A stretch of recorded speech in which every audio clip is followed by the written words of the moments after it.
Hi, welcome to Gathering Paradise with Jenny O'Neill.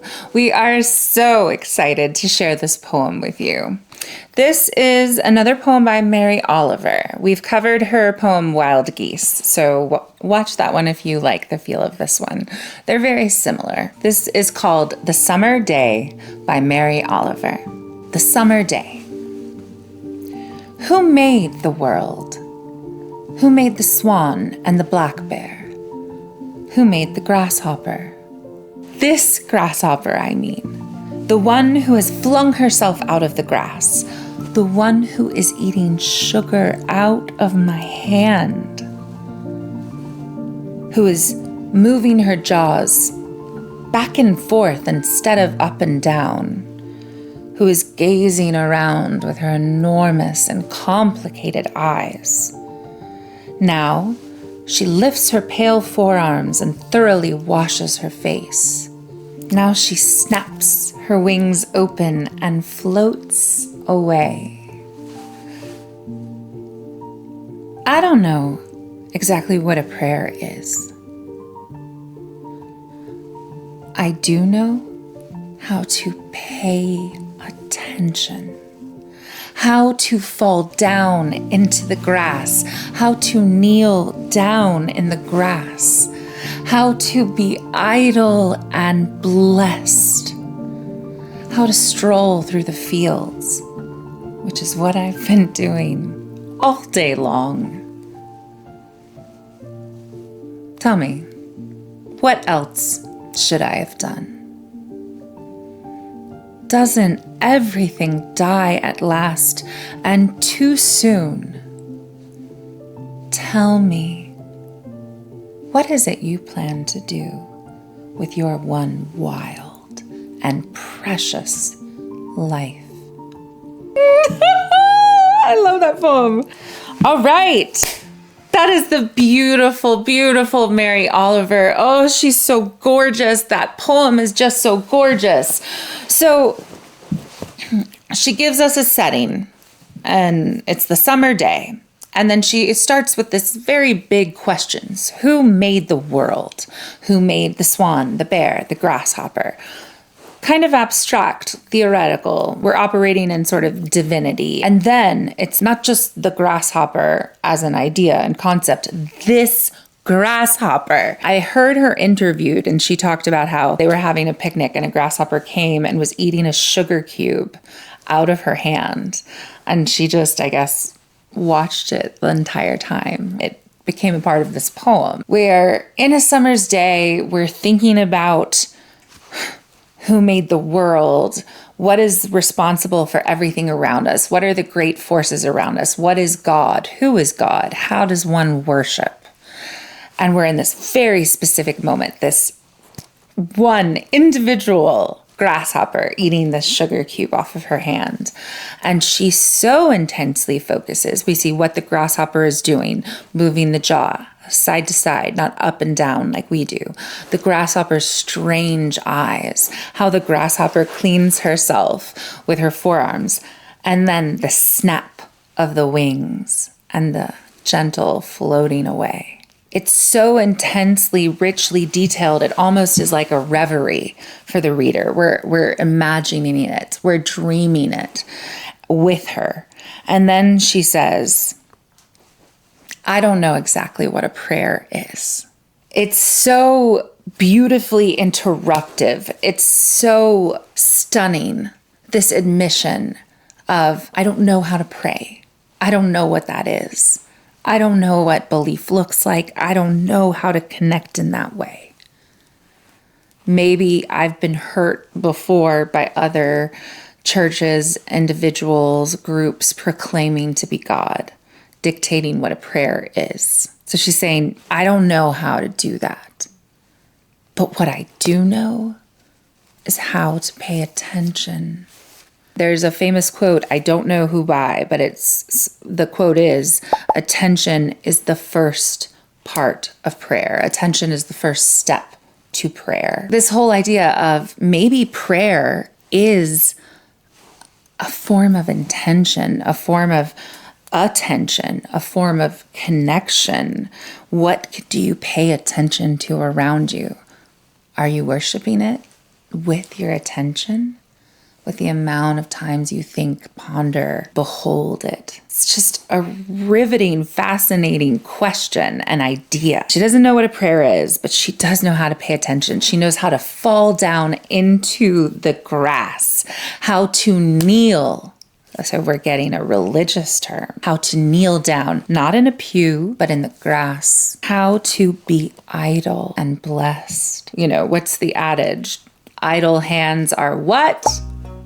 The devil's playthings. I haven't heard that in so many years. But yeah, that is an old term, wow. A Southern term, a religious term. And in, the Protestant work ethic and Christianity still today, I mean, especially with things like, horrible theology, like what is the abundance? Oh. Yeah. Something theology. But anyway, like if God loves you, work hard and he'll give you a lot of money. God likes rich people. He doesn't like you poor folk. You're not doing it right. The prosperity gospel. Yeah. Load of crock. Gross. Gross. Gag me with a spoon. I'm so damn disgusted. Prosperity gospel is so gross. That's how I would like to engage in this conversation about theology. Yes. But basically, prosperity gospel is a twisting, I believe, of a lot of Christian doctrine to basically just match capitalist ends. And isn't that just Christianity in general? But well, anyway, okay. I don't think so. I want to have a whole talk about that, Chandler. Why did you throw me off in this way?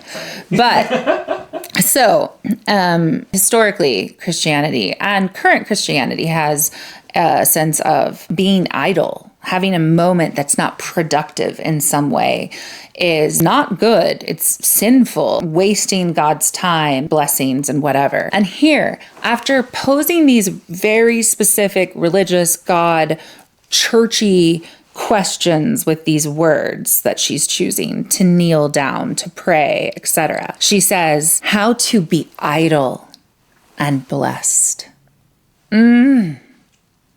That's gorgeous. That's beautiful. And I truly believe that. The contentment you can feel when you are at peace and rest in nature with the other things around you, when you are observing, when you potentially are praying, in my definition of prayer. So to be idle and blessed, how to stroll through the fields, which is what I've been doing all day. I didn't just take a little walk for my mental health break and then get right back to the grind. I've been outside, wandering around, looking at God's creatures, looking at all the wondrous nature and world and around me. That's all I've done all day. And then a direct, sort of provoking question. Tell me, what else should I have done? Tell me I should have been working. Tell me I should have been scrubbing the floor, doing my taxes, etc. Tell me that, yeah? Because we all die. We're all going to die. So why would I be doing anything but being blissful if I can in any day at any moment? And then this last direct, piercing, potent question and demand. Tell me, what is it you plan on doing with your one wild and precious life? You only get one. There's only you here. One time. What are you going to think about? Focus on? What are you going to pursue? Dream. How will you spend your limited breaths on earth? Doing what? And if you couldn't tell from things I've picked for this channel, like Wendellberry's The Piece of Wild things, like pretty much everything, I'm right in the Mary Oliver camp. I think we should be reveling in all the wonder and joy around us and finding God and divinity throughout, around us, within us, in communion with nature, God, people. And yeah, the very beginning, the absolute necessity for prayer, I would think, would be attention. Okay, we love your attention. We love it. We love it. We love that anyone in this world wants to hear poetry. We are shocked and delighted every time we get even one more hit on a poem. We love doing this work, and we hope you like this poem. God bless. Love you, love you. I'm a woman who can't commit to a hairstyle because my hair goes everywhere and I like it like that. I like it like that. Okay. And I'm fine with it. I push the line on it. I'm fine with it. I push the line with it. That was great. Look at us. Look at us. Look at us. Look at us. Look at us. Look at us go. Look at that flow. 2 in a day. Hey, hey, hey. It's a level of Kendrick Lamar right there. No. All right. Bye-bye.